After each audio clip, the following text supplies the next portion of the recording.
Did you have a quality session today? I did, and I'm very thankful that I was able to do it, to be honest. But I did. Yes. Did you? No, but you've talked before on here that you have a Coke as a reward on Uh-huh. quality sessions after the fact.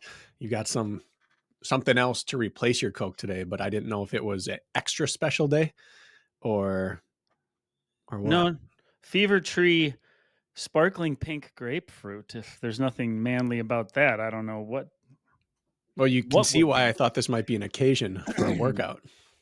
No, I do have some Cokes. Usually I have like a mini bottle of Coke. I enjoy that. Like I'll have lunch and then I just like a little treat. Feel like it's earned extra carbs and sugar in my Mhm. system. Kind of gives me a little zip. But today this was calling my name. So did 9 miles of quality today, actually, which felt very productive. What But was the workout? and I'm paying for it, so I'm gonna have to take a day or two off. I don't have Mm. this Achilles sorted out. But I did 2 miles, four by a quarter times three. So 2 mile rep, four by a quarter, 2 mile rep, four by a quarter, 2 mile rep, four by a quarter. At what paces or efforts? I wasn't sure because we had like a 20-mile-an-hour wind today, and so I went on a block so I'd get tailwind and headwind. Mm. So it was kind of messy. It got worse as it went on, but let's say half marathon pace or effort for the twos, and then looking to run close-ish to 5K pace for the quarters. What kind of Mhm. rest or recovery in between? 2 minutes after the 2 miles, 60 seconds on the quarters. So kind of a strength day, right? Make the legs turn over after there's some duress in them. Had to That's reach a a little bit workout. towards the end. It was good. Yeah, it was good. I had to limp home for my cool down. So Uh, that's not, once I stopped and then had to run again, it was like, this was real bad. So I don't know what I'm going to do about that. But, anyways, that's the reason for the sparkling pink grapefruit, Bracken. it's a lot of work. That was a lot of work. Did you have a quality session today? Nope. No, I went to do just an easy session today. So I did like 46 or 48 minutes on at 10 to 15% this morning. But you are layering in stimulus still. Oh, I'm layering it in. Yeah, buddy. Yeah, Yeah, I'm buddy. healthy. You know what? I don't have the answer to this actually. I think I would know this, but I don't inherently. As you're ramping back up and you're proving to yourself you can handle volume, what are the quality sessions you have scripted for yourself this week? Let's pull her Sorry, up, Ian. shall we? High intensity sessions. I'll always call them quality. Same. Not everything's high quality. I do a lot of low quality work. That's okay. I'm just curious what you got scripted for yourself here as we're ramping back up. So this week I have a speed sprinkle plus vert intervals. So I've been doing 3 by 1,000 feet of vert. So something along those lines, but with a speed sprinkle first. I have a Hold 10 on. mile Hold midweek on. long run. Yeah. This isn't a place to be vague. People come for the sand that falls between the cracks, brother. What does the speed sprinkle mean? Well, this week it will be 10 by 150 meters, starting at mile effort and getting slightly quicker throughout with slow walk, jog back recovery, slightly uphill. So you go do that outside and then you'll get indoors on the treadmill and finish out. Yeah. It's Got just it. on the city street in front of my house is a slight uphill, and it's like 149 meters of available. Oh. Good, So, like 160 total, but I need deceleration because I'm just flying. well, this is important stuff. So you, I assume, would do some warm-ups and dynamics, like you get some Full warm up. full warm-up, full dynamics, get a sweat going, rip 10 by 150 at mile effort, and then immediately come inside and hit a 1,000-foot gain, finisher, repeats, whatever you want to look at it as. Yeah. Yeah. Beautiful. At like starting at aerobic threshold and letting it climb in the second and third. Spending maybe even some time in threshold the back half of those 1,000-meter or 1,000-foot climbs, I Yeah. So it goes assume. like aerobic threshold, gray zone, anaerobic threshold. Those are the 3 reps. It's beautiful. Yeah. They're 20 minutes. They're like 18:30 per rep. Mm-hmm. 18 to 19-minute reps, usually right around in there. 60-second rest, 90-second max, like just grinding. Being detail oriented, you just skipped over all that. You're just going to tell me Mm-hmm. just 10,000-foot view. We needed to zoom in, man. And I love those long intervals because you kind of go through let's call it the zones or the range, like you end up spending a good amount of time in everything. And you know what? Even if you feel like working that day and you work a little too hard, heaven forbid you even spend time the last few minutes in a VO2 Yep. max range, like you still spend the majority of your time moving the fitness needle in some capacity. So I like the cardiac drift on sessions like that. I think I told you last week's, the first week I did it at 10, 15, 20%. Mm. And then next time it was 10, 15, 20 again. And then last time I went 10, 20, 30. And I got to Oh. 30% incline and was immediately well over anaerobic. Mm. There was no medium gear for me there. I was either walking or I was running and it was too hard. And after a couple of minutes, I had to drop it down to 25%. And then for the rest of that interval, it was like trying to play catch up. And it was certainly working too hard. And you know what I felt the next day? It was just fine. Tip over for a few minutes. Like, it hasn't changed the dimensions of your work. It didn't ruin anything. It's fine. And once you tip over going uphill, good luck getting that back. Right. What are you going to It's do? about done. Okay, so you have that session. Then what else? Then I have a 10-mile midweek long run. Nice. And then some sort of threshold work or leg builder.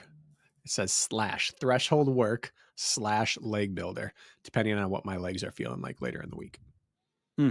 And it'd Those be could be start sub threshold and build up. okay. Short, like threshold intervals with short rest, or maybe like go out and try to run some longer reps. It's whatever's available to me day. So Hmm. if I'm feeling energetic but not super durable, I might do like 60-60 at half marathon or 10K pace.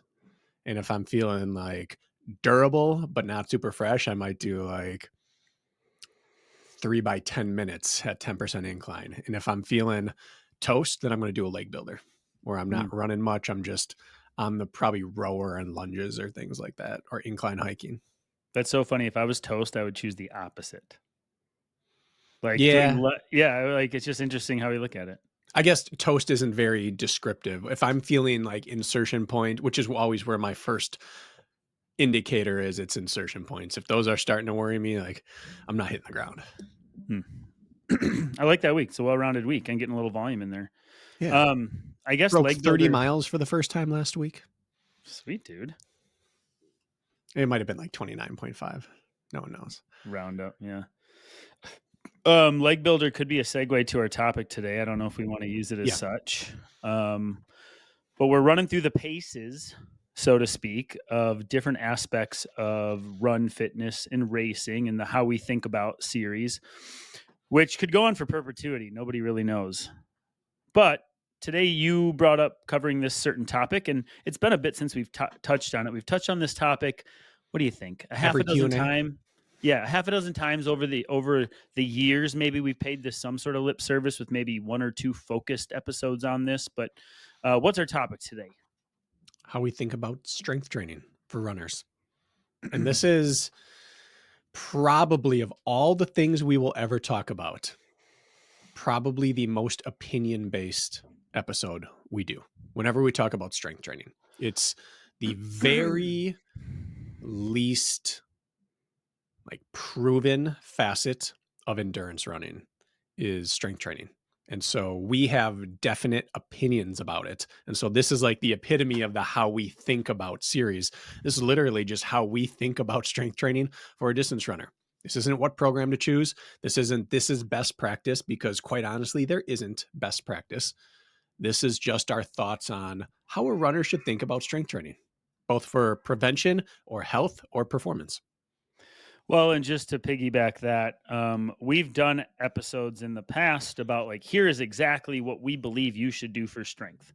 Mm-hmm. And we've laid out a program. Those of you on the Running Public Strength Plan probably have an idea as well because it's prescribed to you. But if you think back to our shoe episode we did, which was last week or the week before, how we think about shoes, we didn't recommend shoes. Like, this is the best shoe or this is the best option for you. And that isn't really the objective of how we think about strength either. You're not about to get a strength plan to the T laid out for you. We're taking a step back and looking at this from like an umbrella approach with everything, right? Like high level, let you figure out based on our opinions from afar, we will call it. So that's how we're approaching the how we think about series. Yes. So I'm going to start with, I think what I'd like to do is us both to make a statement about our belief about strength training. Like if someone had to get to know you, if they said, "What kind of running coach are you? What's your system?" And we might say something like, "We believe in the power of threshold work, sustainable volume, and staying in touch with the mechanical aspects of running fast." Like something like that. Or someone might say, "I am a Lydiard disciple. I believe in the Lydiard way for building fitness." I'd like to make a statement about that for strength training. And we just come up with it on the spot here because we didn't prep this. So just our gut feeling on what we feel about strength training for runners summed up into one sentence. Go heavy. Go 2 heavy. words. There it is. I don't even need to elaborate. All right, Go heavy. I'll do 2 words as well. Do something. Go heavy and do something and go heavy. There you go. Should we just end it? Could this be the shortest episode in running public history? Could we just cut it? It could be, except I want to argue your go heavy point. For it or against it? I think we start with do something and we progress to go heavy. Fair.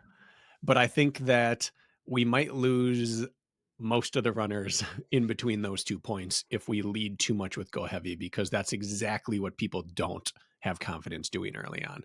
But I agree that our theory is do something and go heavy.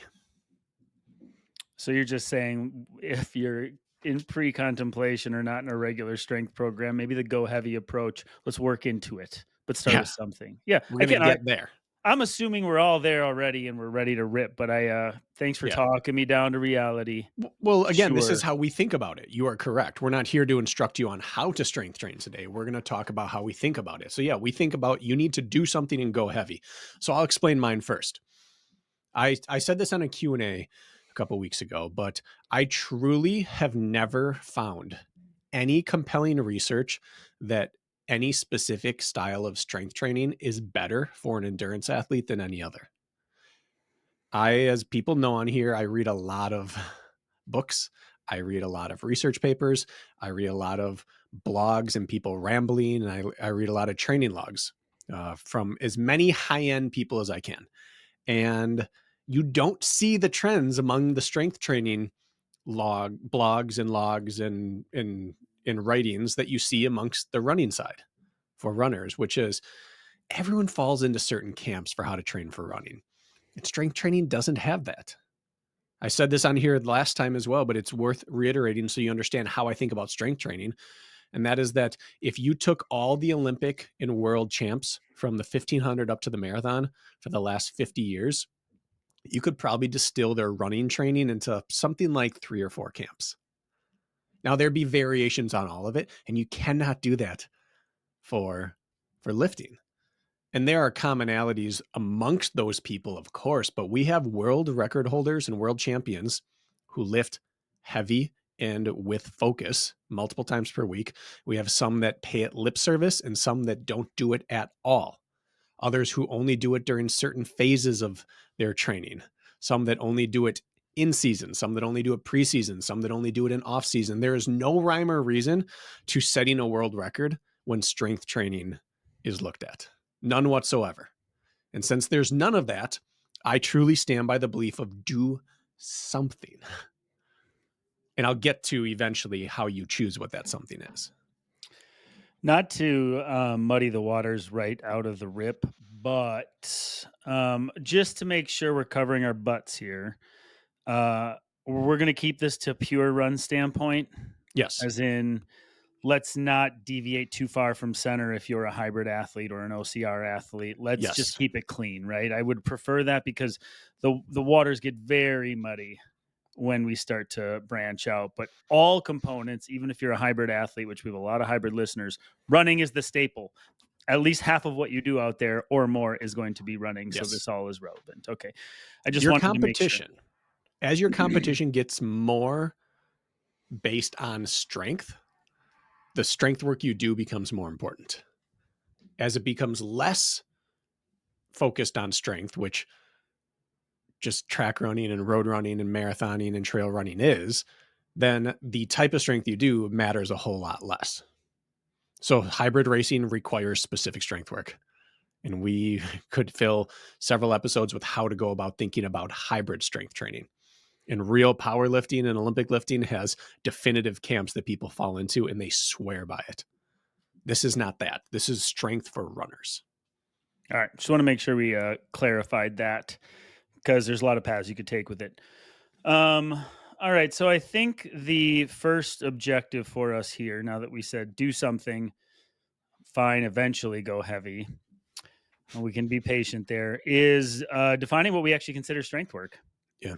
Because, if you go along the thought process of Olympic champions have done absolutely nothing to some get under heavy load, or there's certain phases, you may have one athlete who does the piddly stuff. They're doing Copenhagen planks and glute bridges, and they're doing all finite support staff movements, but they're not bench pressing or doing pull-ups or heavy weighted lunges.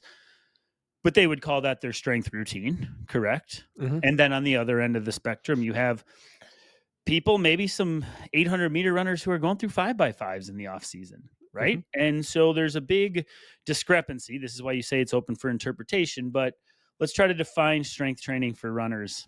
I think that's important. Yeah. Does anything come to mind off the rip for you?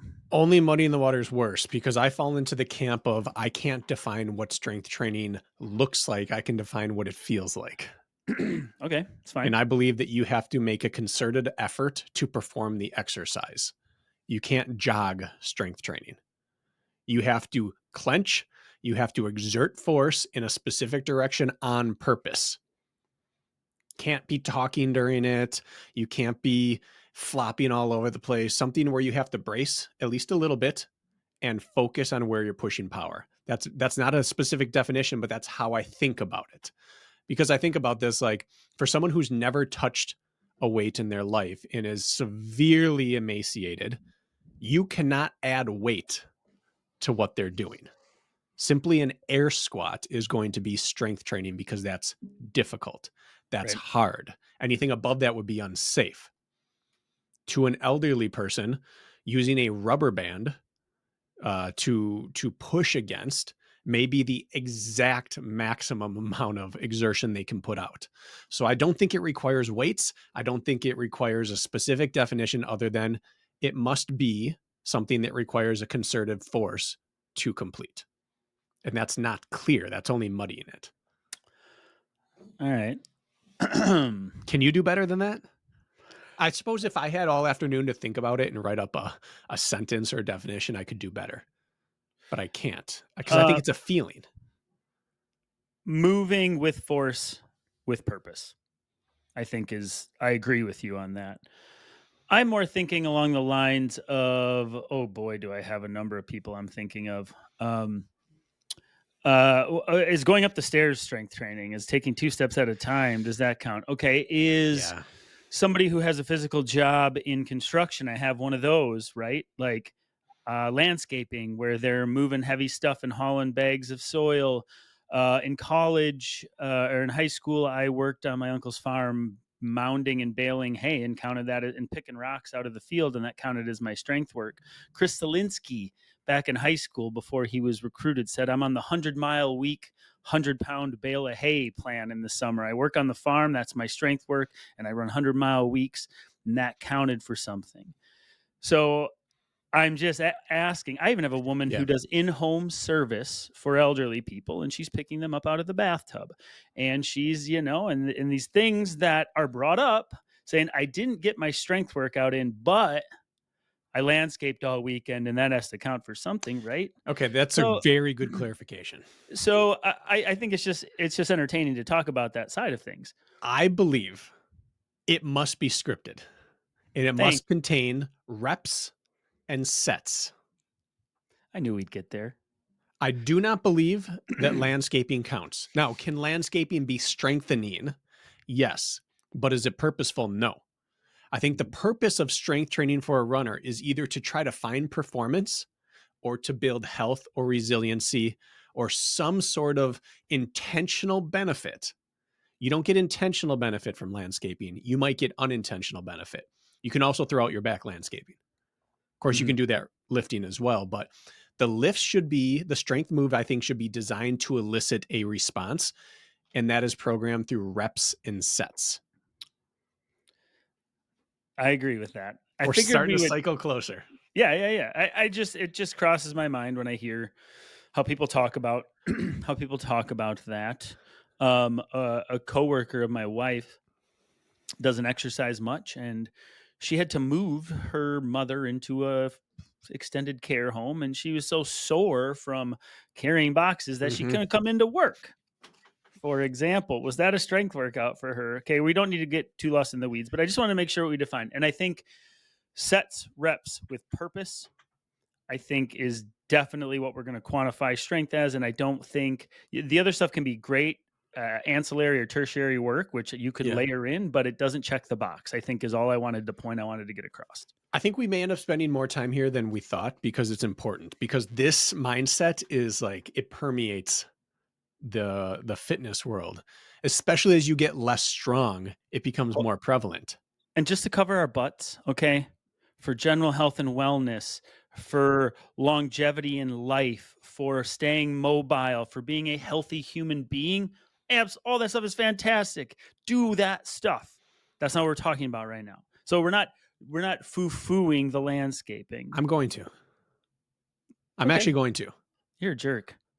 I just want people to know that it's not wasted time for No, it's not wasted health. time, but it doesn't replace purposeful 100%, strength work. 100%. I'm trying to cover our butts because we're going to get a Nancy or a Karen or an Amy out there, and they're going to kick our Or butts Brad. out. A Chad or a Kyle. I don't know.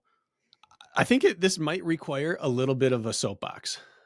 All right. So I'm going to hitch my pants up and hop up on the We soapbox. had no plan on even talking about this No. stuff today. But again, as you're saying this, I'm just picturing all these people in my life that I know, who I've had in my life, who will say, well, I don't need to do this today because guess what I did all weekend? Like, yeah, Yeah, I and went your body's, shopping and walked 3 miles in the mall, so that's better than my recovery run. Go home, get lost, loser. There you yes, go. Now get on your exactly. soapbox. Well, we hear that. We hear that. I got Uh, 20,000 steps in today, so I didn't squat. My legs were already tired. And if we go back to leaderboard, there's a guy we worked with named Taylor McClenny. And Mhm. he and I disagreed on a lot of things, but he said something one time that stuck with me. He said, don't confuse being sore with having been productive or having done anything good. Hmm. And I wanted to argue him at the time. And the more I thought about it, the more I couldn't come up with a good. And also don't argue not being sore with not doing something productive Correct. or good. It could be either side. And I think that goes with fatigue and soreness. Being tired doesn't mean you accomplished any work. And being sore doesn't mean you got better. And so landscaping all day, your lower back might be killing you. But it doesn't mean you shouldn't deadlift. In fact, it might mean you need to deadlift to counteract what you've done. And I think that that is a big piece people miss, is that a large percentage of how we think about lifting for runners is to counteract what running is doing to your body. Walking around all day is going to make your legs tired, but it doesn't mean you skip squatting or deadlifting because your legs are tired, because that tiredness is not work that was accomplished. It didn't make you any better, and it didn't counteract your running at all. It only amplified the effect that the running has done to you fatigue wise. So you still need to counterbalance that with real work. And that's where we come back down to reps and sets, because no one does landscaping in reps and sets. You do it until the job's done. Strength training is purposeful. Thus, it requires I'm going to lift X amount for X number of reps, and then I'm going to rest X duration, and I'm going to do X number of total sets of this. So do not think that your physical labor job is benefiting you as a runner, because we probably, Kirk, in the Midwest here, blue collar section of the country, have never met a more broken section of the population than those who have worked manual labor their whole life, Mm. because you get in weird positions and you work in that all the time. And eventually your back's bad, or your shoulders are rounded, or your knees are trashed, or your hips are, you need your hip replacement surgery. And it's because of decades straight of saying, I'm sore and tired. Why would I need to lift a weight? We all know those tough guys who do that, and they all have knee replacement and hip replacement in their 50s and 60s. End of rant. I don't know. It wasn't terribly ranty, actually. I think it was perspective. That wasn't as much of a soapbox, which I it was softer than I was maybe hoping for, but I Okay. wasn't gonna say it. No, that was I think that was real talk. You wanna know what makes me the most stiff and sore and tired and I don't wanna do my workout? Make me sit on my computer for 8 hours Sitting. today and Sitting get and up. standing are the I worst. I'm gonna be I'm gonna be like, I have no mental capability. I've been frying my brain in front of my screen. I get up and my back's a little stiff from being in a seated position. Right now, my Achilles bark at me. My first steps moving, be like, nope, not today. If you go with that mentality, Yeah. I haven't. That did nothing productive for me. I've been on my butt. So you could be even more drastic with the example, being like, want to know what's exhausting? Going to a family function, not training. I'm Mhm. equally not going to want to run afterwards, you know. So, anyways, all right. Should we zoom in now a little bit more? Let's zoom in. All right. We never know where these are going to go, but we always unearth our feelings. Yes. We're not afraid to talk about our feelings, Kirk. We are not. The Bachelor helped me out with that. I used to keep them close to the chest. Now, it's just I let it permeate. All right, I'm going to say something uh, that I believe is the second way I look at strength training. The first thing is go heavy. Okay, I'm going to stand by it. Mhm. And the second thing, when I think about how I'm going to design my strength work, lay out my strength week, is one day that matters each week on the run front. I can have no lower body duress from strength work. And the other day of importance, whether it's a long run, I don't care if I'm compromised from strength work, lower body wise. My chest and back can be as sore as it wants. I don't really care. So I absolutely believe that, let's say on your Tuesday, we actually need to be available. Let's not squat on Monday when we have a Tuesday mile repeat session. I want you to have one honest crack where you haven't touched the legs that are going to create DOMs in 3 or 4 days and we can run clean. Okay. And then the next one, whether it's a threshold session or a leg builder or a long run, if the glutes are a little sore and I'm still tight because I squatted or lunged 2 days before, so be it. But the way I think you should design your strength is to have one day where the duress from your previous lower body strength work has metabolized, so to speak. And so go heavy with that in mind. I don't want every time you put on your running shoes that matter to be on sore legs from strength work. Mhm. So think about your week that way. That's a principle that I very much believe in. I do exclusively upper body work to the day or two prior to any sort of Tuesday quality. And then Wednesday after my Tuesday quality, I'll smack my legs. And then if that lingers through Saturday, who cares? Mhm. So I know that's getting kind of gritty or nitty gritty already, but it is where my mind goes next. Well, it's a good place to go because the pushback against lifting as runners is generally three things. You're afraid or worried about something in terms of I'm going to get hurt or I don't know what I'm doing or this seems intimidating. You're afraid of putting on too much muscle and getting slower, or you're afraid of the lifting interrupting and negatively impacting your running. Hmm. And so I can be convinced of any sort of order of operations for lifting. In high school, I would lift in the morning and then I would run afterwards. And it was all base training. And I just got used to running on those legs. It just felt, and I didn't do a ton of lower body lifting, but I would lift, I would go downstairs, I would change, and I'd head out for an easy zone one, zone two run. I didn't know about zones then, but that's what I was doing. And That's I just got different than what I'm talking about, but correct. nonetheless, yeah. I wasn't doing quality and until the season started. And I was used to that. And so I didn't need justification. It was just fine. It worked. Got to college. The first university I was at, we didn't lift. The second one, Whitewater, had a strength and conditioning program. We were doing platform lifts and compound lifts, and we had reps and sets and numbers to hit, and the numbers went up by 5% or whatever each time. There was a script to it. And we always lifted after our quality sessions. The concept there was that you're going to require recovery one way or the other. What's a little bit extra recovery needed? But we're Mm. not doing it before because we are running in spikes 2 to 3 times a week on the track, trying to hit times down to the 10th. We're not going to have the lifting get in the way of that, but we're going to do it afterwards. And if the lifting gets impacted by it a little bit, Who cares? We're not here to be lifters. We're here to be runners who are also strong. So for 4 years at Whitewater, I lifted after every quality session. Hmm. And it was hard. We'd get done. We'd be trashed because as college kids, we ran too hard. And then we'd sit there and we'd chug down some recovery drink. I think the in vogue drink was Endurox at the time, strawberry flavor. Oh yeah. And then we'd drag our butts to the gym and then just try to let testosterone and bro culture take over from there. Does Endurox exist anymore? We were big on the Endurox. I looked it up like a year or two ago and it was still a thing. No, what's funny about Endurox is, God, I don't know if this is gonna like resonate with many people, but it just was in the college endurance locker room. It was what you took after quality days, and you like would take like the revelation for me, and I stopped buying it was if you took like the label of chocolate milk and you took the label of Endurox and set them side by side, they roughly have the same amount of sugar, carbs, fat, and protein. And it was like Endurox was like as expensive as a product got back in the day. Yeah. And so I started drinking chocolate milk. I don't drink that anymore. But anyways, I didn't know if it still existed. I think it does. Huh. Anyway, then I moved into OCR.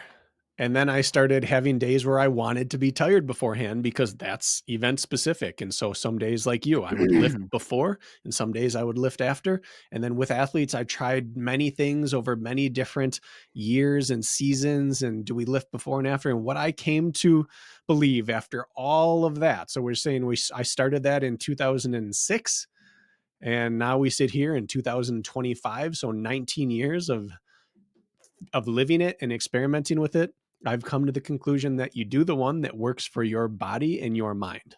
The lifting that you look forward to doing, or the one you're not dreading, that's the one you do. I found very little benefit one way or the other for runners across the spectrum outside of hybrid of doing it before or after or on opposite days. Very little performance difference.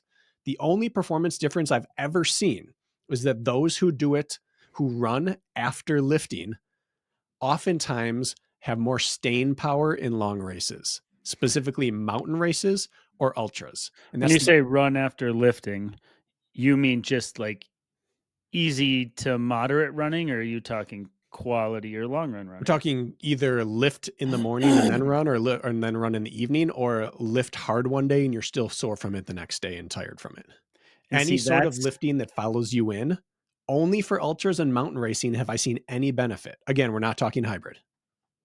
that's why I think it's a beautiful thing to, um, let's say early in the week have fresh legs from on the strength front, and then late in the week when you have your 15, 10, 10, 5 long run on Saturday, but your legs are still have some DOMs in them.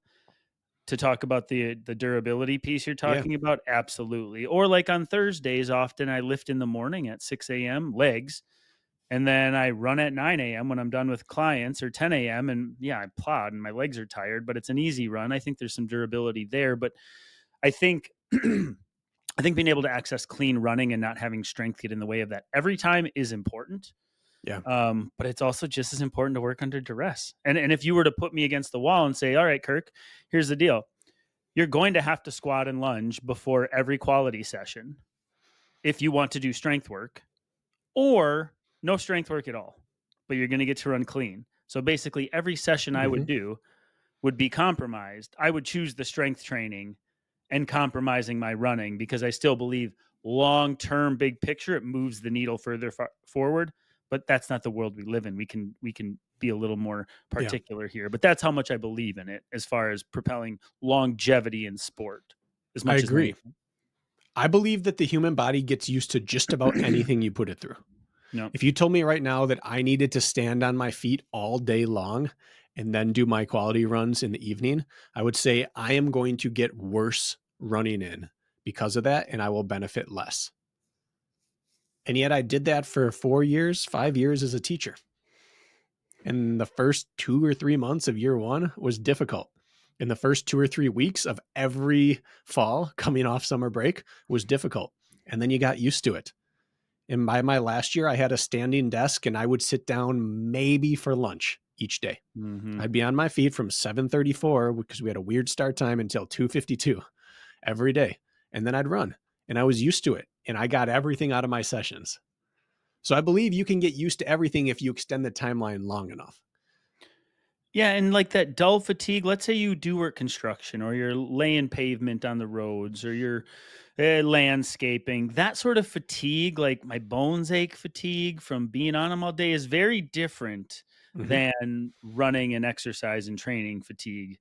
Much like you in college, I spent the summers working at Dennis Sports Shop, which was a concrete or cement floor, and I stood all day in retail. It was terrible. And I ran after work, and the first 3 weeks were horrible. And I'd come home and my legs just ached from being on them all day in my stupid Doc Martens. And then I'd get into my run and suddenly I'd come back alive, right? I worked through those aches and pains and then everything felt better, oddly. Took some acclimating, but they're just different types of fatigue and different Hmm. types of stress. It's just because you're lethargic or your bones ache from standing up cashiering all day doesn't mean you're not available to still hit your training session. That is an excuse. Yep. It isn't a fact. They're very different types of fatigue. So, where do you think about drawing the line between different types of quality sessions? Which ones do you need to be fresh for so that you can treat that as your only lady in your life? You are doing this the correct way. Every stride is crisp and clean. And which ones can you be compromised from lifting for?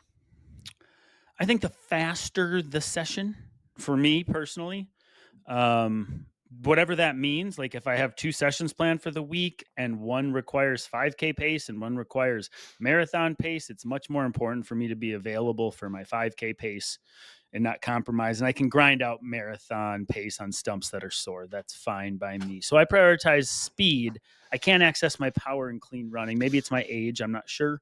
But I prioritize the sharper stuff with being fresh. That's important for me. Grinding is grinding, whether it's a good day or a bad day or a sore day or not. And so that's where I start. What about you? Same thing. Okay. Same thing. If I need to pop off the ground with some power, I don't want to lift the day before. I'm going to over rely on certain things. My hip flexors are going to be a little too tired coming in, and I'm worried that I'm going to run a little different. And if I'm trying to run fast, I don't want to run different. I want to run well. Yeah. If I'm sitting there, like you said, at marathon pace, being able to run a little differently is a skill. So at mile 20, you can shift your stride up a little bit and keep the pace while favoring something a little bit. That is a race skill. That's fine with that. So my line would be, call it anaerobic threshold, Okay. right around there, one notch, depending on my fatigue level in that week, that or one notch faster. Somewhere between 10K pace and half marathon is my line for that. Have I done 5K, 10K pace work on tired legs? I have. Mm-hmm. Would I want to do that consistently? Not at all, which brings me back to my what's sustainable. Can I do a one-off workout? Yeah, but I would get worn down even just mentally. Sitting there the way your quads or hips or glutes can feel or lower back after a heavy lift session, thinking about 5K pace work would just be daunting. And I wouldn't want to face Mm-hmm. that every week. Some people might be okay with that, but I would not. Mm-hmm. Let's elaborate on. I want you to elaborate on do something now, Mhm. and I'll elaborate on go heavy, or we can both elaborate on both. But so you say do something. Okay, that was your first sentence that came to mind. So Mhm. let's zero in on that.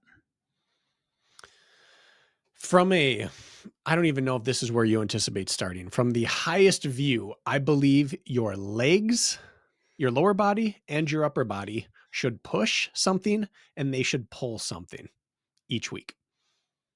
In terms of doing something, that's all I need to do. I need to push away from the ground and I need to pull myself towards the ground. It doesn't have to be the ground. It could be a bar, it could be a rack, but push one way, pull the other way. That's as simple as I need it to be. Literally any exercise, any movement that you can think of, maybe it's lifting, landscaping, you know, uh rocks, maybe it's paving stones, like if that's what you have access to, if you lifted one of those up off the ground and brought it up to full extension and decided I'm doing 15 reps of that, that now is strength training to me. Congratulations. I don't care what the exercise is, especially early on, because everything is going to help you. But lower body, upper body, push and pull one time each minimum per week, that's where I start. So do something gets a little more focused on if you're going to spread it out. That's as simple as that. I think there's going to be some people that are curious what you mean. I mean, I'll just let you continue on this train of thought. What does pull something mean for your lower body? Help When I people think of understand. pulling with my lower body, I think of engaging my hamstrings. Yeah. It's really hard to push something with your hamstring. Can you do it? Yeah, but maybe I distill it more into I need to engage my quads and I need to engage my hamstrings. Those are the two most important things for me when I think about running and strength training, what I need to do. Because I then take it one step further and what fatigues when you run, what do you tax when you run, and what could get injured when you run? Well, hamstring insertion points are big ones for people. Quadricep tendon insertion point is pretty big for people. I would move it down to calves as well. Calves and Achilles tendon is big for people. So if all of those things are putting out effort once per week, I think you're in a really good spot.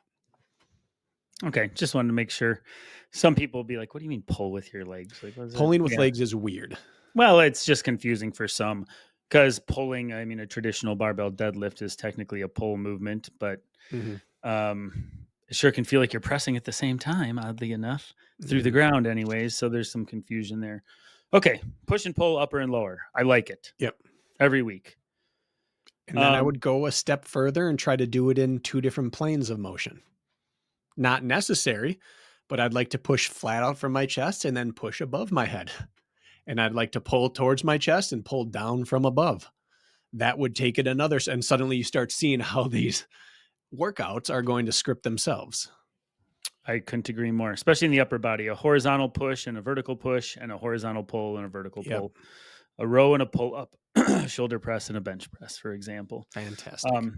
And then I think if you were, and let's not try to write a program here because we can so easily fall into that trap. If you start to look at the lower body, you think parallel feet and split feet is how I look at it. Meaning your feet are parallel to each other. Let's just use a squat, for example, or your pelvis is split and you're in a lunge position or a step up position or something. So you got stacking the spine and stacking the pelvis and stacking the hips. And then you have splitting the pelvis and splitting the Mhm. hips with a leg in front of the other. That's how I don't look at it like the not the push and pull, but I look at more parallel stance and split stance. Okay. Yeah. Do you ever think about that? Or single leg movement versus both legs? You could look at it that way too. I do.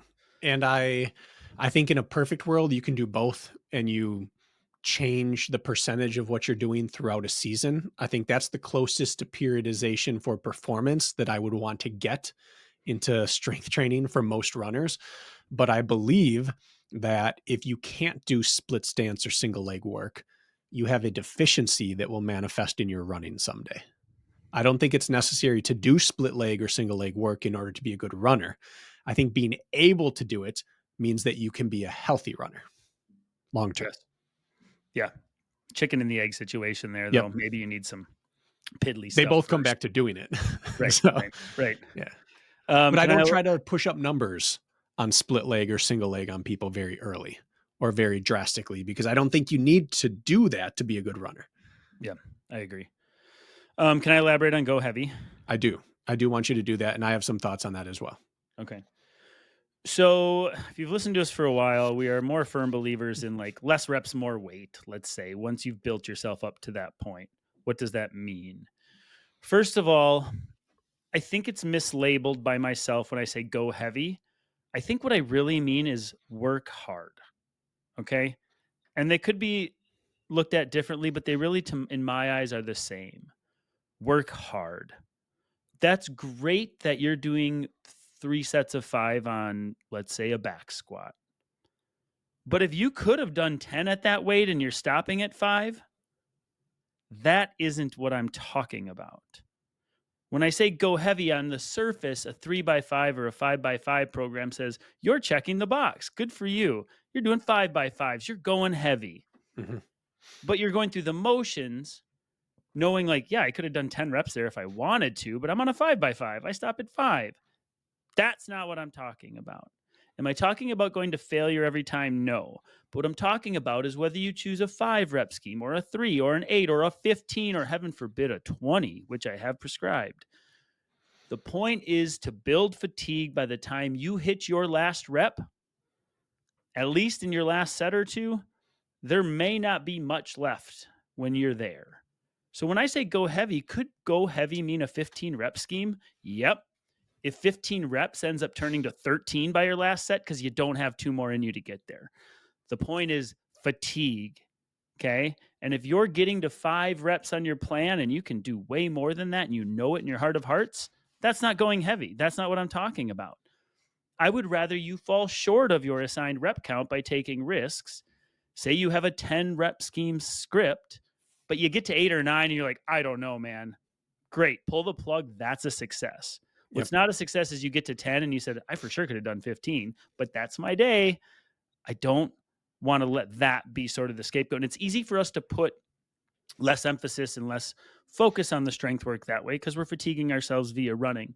But when I say go heavy, I mean work hard. And what I mean by work hard is get close to the point of true fatigue on whatever rep and set count you're choosing. Yeah. So that was my elaboration of the go heavy. And I think my definition of that is I don't consider myself working harder on a lift unless I have 1 to 2 in the tank at the end of it or less.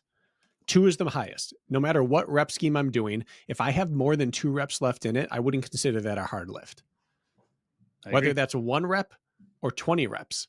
If I have more than 2 in the tank, I can't consider that hard. It could be moderately hard. And for runners, I like that number to be 2 for the lower body and 1 for the upper body. If you're doing 3 sets, or if you're doing 3x3 or 3x5, I don't care which one you're doing. Upper body, have 1 in the tank maximum. You can push a little upper body. If you're squatting or deadlifting, especially early on, shoot for that number to be 2. That means you're working hard enough to get the intended benefit and you're not risking your running yet. I think 2 is... Go ahead.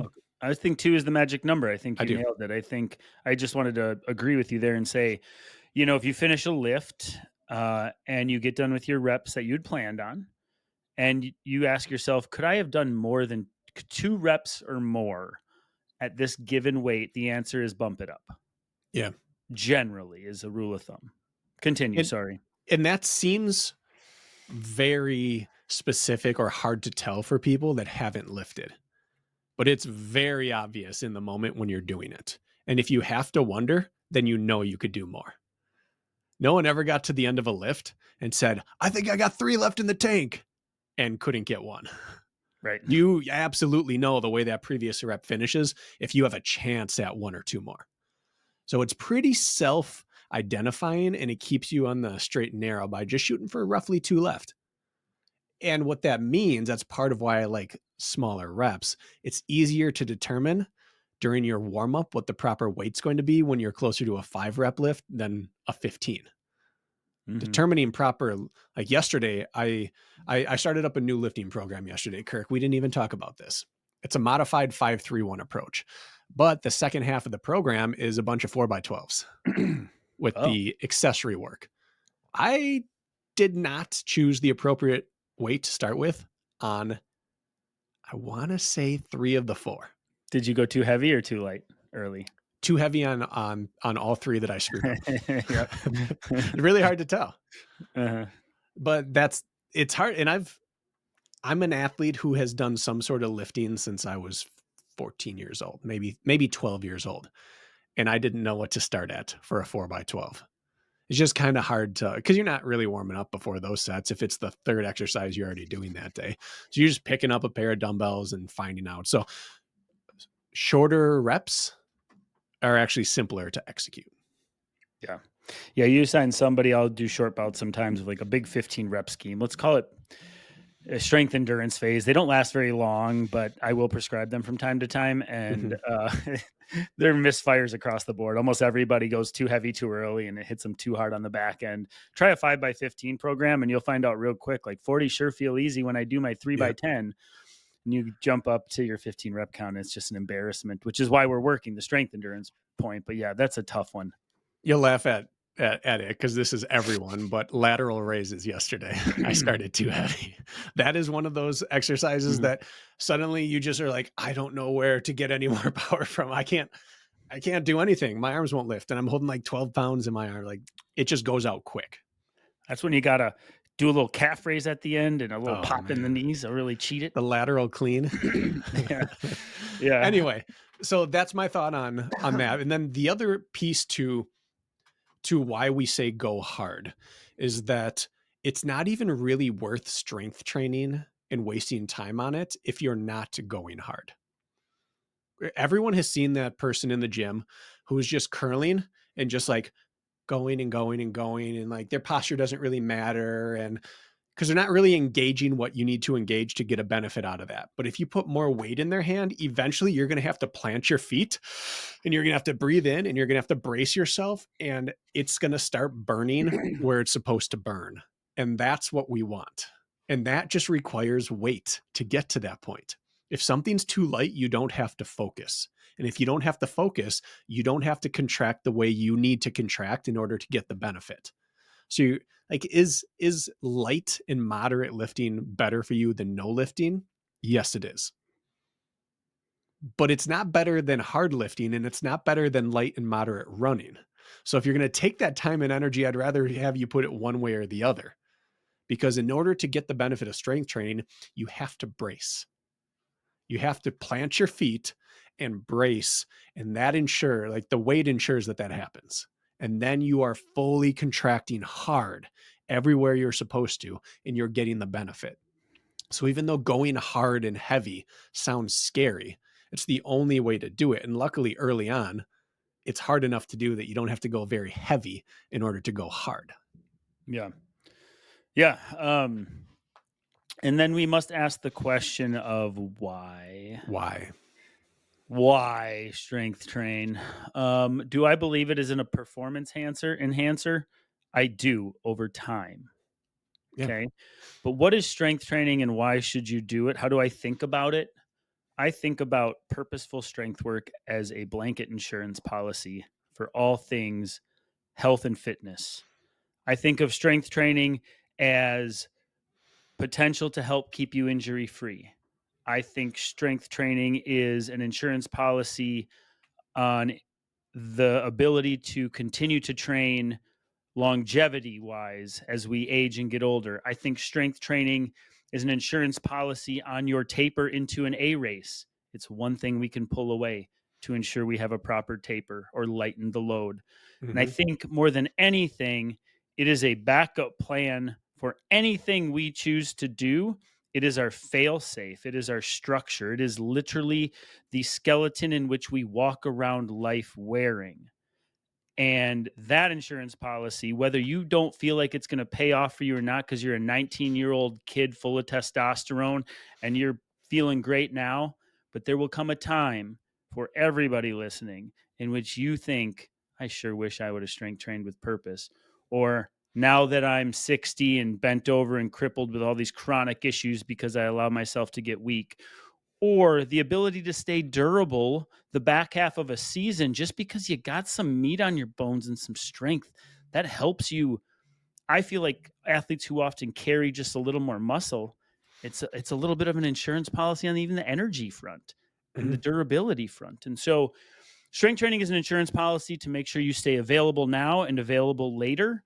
And that can't be understated. And I don't believe that you see the benefit immediately in translation to your running.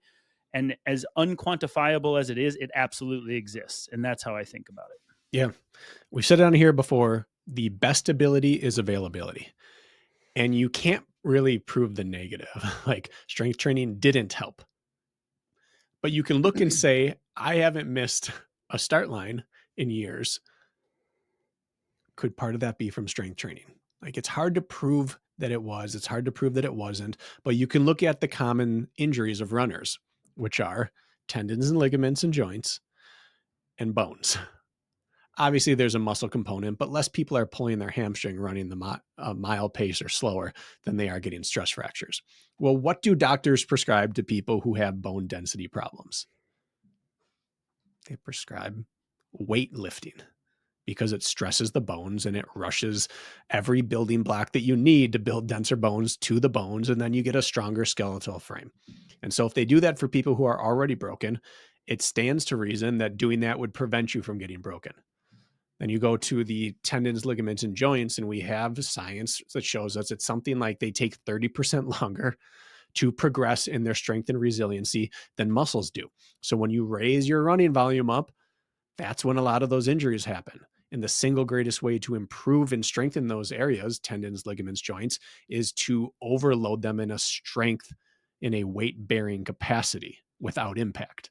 And so if you do that in the weight room prior, you can build up volume in a way that your tendons, ligaments, and joints can handle in the same way your muscles can, because you already got ahead of the curve with that. So just like what you said, Kirk, this is preventative in nature, which it's always hard to say if prevention works until you get to the point and you realize, wow, nothing happened to me, or I recover well from these things. So Mm-hmm. that's half the reason right there to do it. And then I think the chemical aspect and then posture is another big one. As soon as your posture goes as a human, your health goes right along with it. And running naturally, like cycling, but not as bad, rounds people over and closes them off. And that's really not good for us. Strength training helps fight that. It's too bad it's not as I don't know, visceral is not the right word, but let's use it. It's too bad it's not as visceral as how a good run feels. And it's like, wow, I did quarter mile repeats at 7-minute pace 3 weeks ago, and I go again and do them at 650 pace. And it's like, yes, my running translated to my running, Mm-hmm. right? Like it's obvious my run training made me better. And so it's very easy to justify the juice and the squeeze there, right? When it comes to strength training, you don't get that immediate sense of run satisfaction. So it's easy for us to brush under the table. It can be very satisfying in its own right. But as far as being like, there's my direct correlation.